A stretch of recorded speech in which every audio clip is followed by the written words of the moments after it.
Hi everyone. So today we will discuss about the basics of pharmacovigilance. So first of all, we will discuss the definition and the need of PV and its principles. Then ADR. ADR क्या होता है? ADE and then the minimum criteria for the valid reports. Then we will discuss about patient demographics and the serious events. कि serious events कौन कौन से होते हैं. So the definition of the pharmacovigilance is, so pharmacovigilance defined as the WHO, हमारे world health organisation ने जो definition दी है इसकी वो क्या है कि the science and the activities relating to the detection, assessment, understanding and prevention of the adverse effects and any other drug related problems. Pharmacovigilance की मेन एक्टिविटीज़ क्या होती हैं कि उसमें बेसिकली एडवर्स इवेंट्स जो होते हैं उनको डिफ़ाइन करते हैं. मतलब कोई भी ड्रग है जिसकी वजह से कोई भी इवेंट आ रहा है उनकी डिटेक्शन करते हैं, assessment and understand that and try to prevent for the patient safety okay of the adverse effects and any other drug related problems. अगर और भी कोई ड्रग से रिलेटेड प्रॉब्लम्स हैं तो उन सब की डिटेक्शन, असेसमेंट, अंडरस्टैंडिंग, प्रिवेंशन जो है ये फार्माकोविजिलेंस करता है. फार्माकोविजिलेंस का ये काम होता है. सो फिर आता है the need of PV. PV की क्या नीड है? तो पीवी की नीड क्या है कि to ensure the safety of the drug. ये बताता है कि ड्रग सेफ है या नहीं है. Then ensure the testing of the clinical drugs and marketed drugs to improve the patient care and reduce the risk of the side effects due to that particular drug and ensure drugs works और it is safe to use. तो ये बताता है कि drug either safe है body में या नहीं है. देन ये इसमें जो है क्लिनिकल ट्रायल और मार्केटेड ड्रग्स जो हैं उनकी रिपोर्ट्स जो हैं वो आती रहती हैं. तो मेन काम जो है ये एडवर्स इफ़ेक्ट जो होते हैं, एडवर्स इवेंट जो होते हैं ड्रग्स के उनकी एनालिसिस करता है और वो पेशेंट सेफ्टी के लिए ही है. तो ये पेशेंट की केयर को जो इम्प्रूव करता है. Then it reduce the risk of the side effects due to the particular drug. वो रिपोर्ट्स आती हैं, उनकी प्रॉपर एनालिसिस होती है. तो ये रिड्यूस करता है रिस्क ऑफ साइड इफ़ेक्ट्स. कोई भी ड्रग है उसकी वजह से ज़्यादा साइड इफ़ेक्ट हो रहे हैं तो उसके लिए फिर प्रॉपर एक्शन लेते हैं. देन इट इंश्योर दैट कि ड्रग जो वो वर्क कर रही है या फिर मीन्स वो सेफ़ है यूज़ करने के लिए.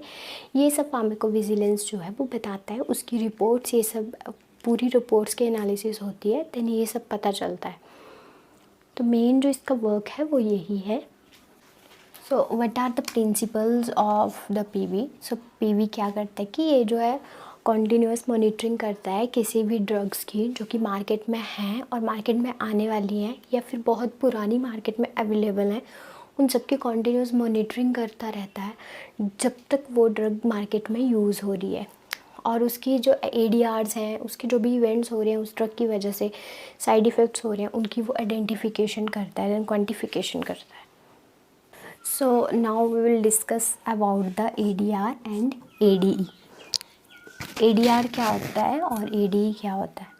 तो definition you can write down from anywhere but I will explain you the basic difference between the ADR and ADE. तो ADR क्या होता है कि इसमें causal relationship होता है with medicine, with any medicine. Like जो भी मेडिसिन इनटेक कर रहे हैं उसके साथ जो causal relationship होता है. कॉजल रिलेशनशिप क्या होता है कि जैसे हमने कोई भी ड्रग ली, like we will can take the example of like हमने ड्रग ली कोई भी नसेड मान लो, ठीक है. ये हमने ली, इसको हम किस लिए यूज़ करते हैं? इसको हम यूज़ करते हैं लाइक फीवर और पेन, इन्फ्लामेशन, किसी के लिए भी अगर हमने इसको यूज़ कर रहे हैं. ओके, तो क्या होता है इन्फ्लामेशन कि जब भी हम कोई भी ड्रग लेते हैं तो उसका एक थेरेपेटिक इफ़ेक्ट तो होता है बट उसका एक साइड इफ़ेक्ट भी होता है. ओके, और वो साइड इफ़ेक्ट, इफ़ वो वाला साइड इफ़ेक्ट जो है वो स्पेसिफिक ड्रग की वजह से हो रहा है जिसको हम इनटेक कर रहे हैं, अगर उसकी वजह से हो रहा है तो उस इफ़ेक्ट को हम बोलेंगे ADR. जैसे कि हमने एक नसेड लिया किसके लिए, लाइक किसी भी चीज़, लाइक फीवर के लिए लिया और उसकी वजह से हमें स्टमक इरिटेशन हुआ या फिर हमें ब्लीडिंग हुआ, तो किस वजह से होता है कि हमने ये वाली ड्रग लिया, तो ये ड्रग क्या करता है कि प्रोस्टाग्लैंडिन्स को जो है वो रिड्यूस करता है, ठीक है। और प्रोस्टाग्लैंडिन्स जो है हमारे स्टमक को प्रोटेक्ट करते हैं एसिड से, ओके। अगर वो वहाँ पे उसकी प्रोडक्शन कम हो जाएगी तो वहाँ पे स्टमक इरिटेशन जो है वो कॉज होने लगेगा। तो ये हमें साफ साफ दिख रहा है कि हमारा जो इफ़ेक्ट है ड्रग का रिएक्शन है, ये जो चीज़ है वो हमारी डायरेक्ट इसकी वजह से हुई है। Due to intake of this thing occur, तो इसको हम बोलेंगे ADR, ओके। और सेम ड्रग लेने की वजह से, लाइक हमने फीवर की ड्रग ली, नसेट लिया हमने, और इसकी वजह से हमें कोई अदर इवेंट हुआ, लाइक हेडेक हो गया, तो हेडेक हमें पता नहीं है और उसका कोज जो है वो लिस्टेड नहीं है, ओके। सो आई होप आपको इतना बात क्लियर हो गया होगा कि ADR और ADE में क्या फ़र्क है। तो हाँ, मैं जैसे एग्जांपल बता रही थी नसेट्स का, तो हाँ, अगर इसकी वजह से हमें स्टमक इरिटेशन एंड ब्लीडिंग हो रही है,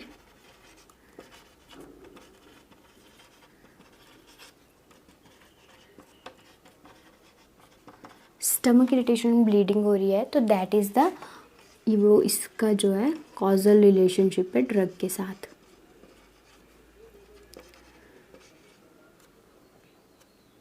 ठीक है। अब देखो कि अगर नसेट की वजह से हमें हेडेक हो रहा है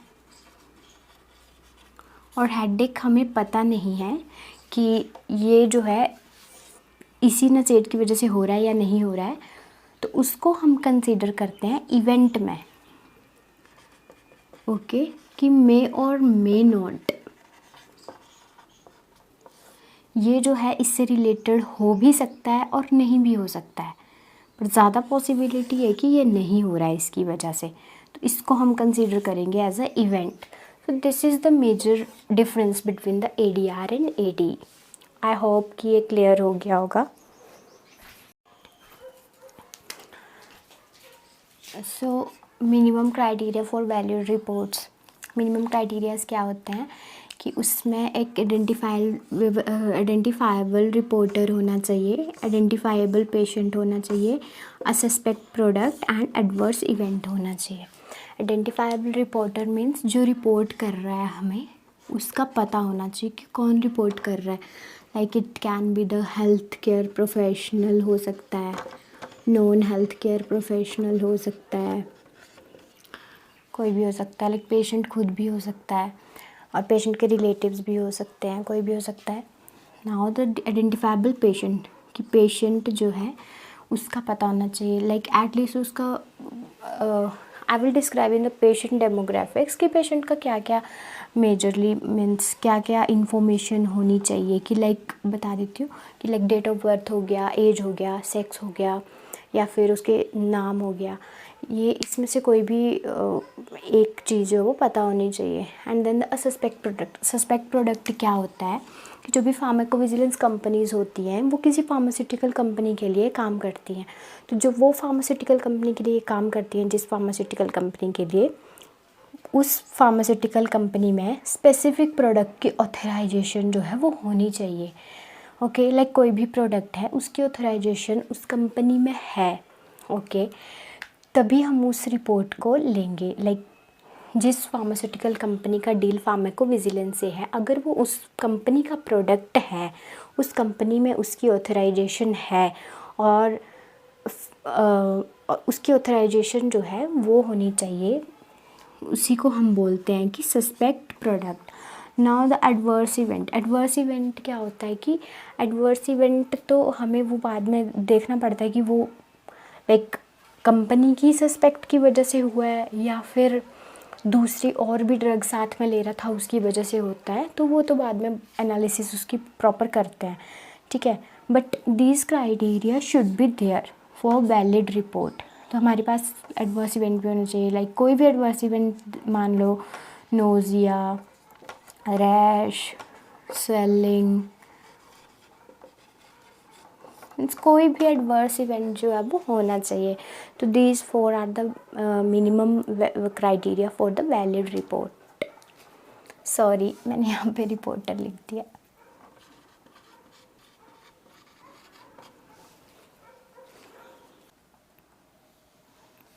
सॉरी। सो डेटा एलिमेंट्स कौन कौन से होते हैं ICSR में, वो हम देखेंगे कि फ़र्स्ट ऑफ ऑल की रिपोर्टर, जो मैंने आपको बताया कि रिपोर्टर का पता होना चाहिए कि कौन रिपोर्ट कर रहा है, HCP है, नॉन HCP है, और रिपोर्टर की कंट्री पता होनी चाहिए कि वो रिपोर्ट कहाँ से कर रहा है। और फिर पेशेंट का पता होना चाहिए कि पेशेंट के इनिशियल्स या फिर age, sex, date of birth, ये सब पता होना चाहिए, या कोई भी एक क्राइटेरिया इसमें जो इसमें से होना चाहिए। दैन द प्रोडक्ट में क्या क्या इन्फॉर्मेशन होती है कि उसमें प्रोडक्ट का नेम होता है, प्रोडक्ट का रूट कौन सा है, लाइक हम ऑरली ले रहे हैं उसे, इंट्रावीनसली ले रहे हैं, ये कैसे ले रहे हैं, उसकी डोज की कितनी डोज ले रहे हैं, 10 mg, 20 mg, 50 mg। Now the formulation कौन सी है, कैप्सूल है, टैबलेट है, कौन सी फॉर्मुलेशन है, ये सब हम वहाँ पे फिल करते हैं। एंड देन द इवेंट्स, तो इवेंट का हम क्या चेक करते हैं, onset date, stop date and the seriousness criteria, either the event is serious और नॉट। अब मैं आपको बताऊंगी कि सीरियस इवेंट्स जो हैं, कौन कौन से इवेंट्स को हम सीरियस कंसिडर करते हैं। So now we will discuss the कि events are considered to be serious, कि इवेंट्स को हम कब सीरियस कंसिडर करेंगे। If the event is death, तब हम उसको सीरियस कंसिडर करेंगे। If it is life threatening, hospitalization, congenital anomaly, disability या मेडिकल सिग्निफिकेंट कंडीशन है, तो इन कंडीशंस में हम इवेंट को जो है वो सीरियस कंसिडर करते हैं और वो रिपोर्ट जो वो सीरियस रिपोर्ट बन जाती है। अगर इनमें से कोई भी एक भी सीरियसनेस क्राइटेरिया नहीं है, तब हम उस रिपोर्ट को जो है नॉन सीरियस, ये है सीरियस, अगर ये इसमें से कोई भी नहीं है तो इसको हम लेंगे non serious. Next I will discuss in the next video. Okay, thank you.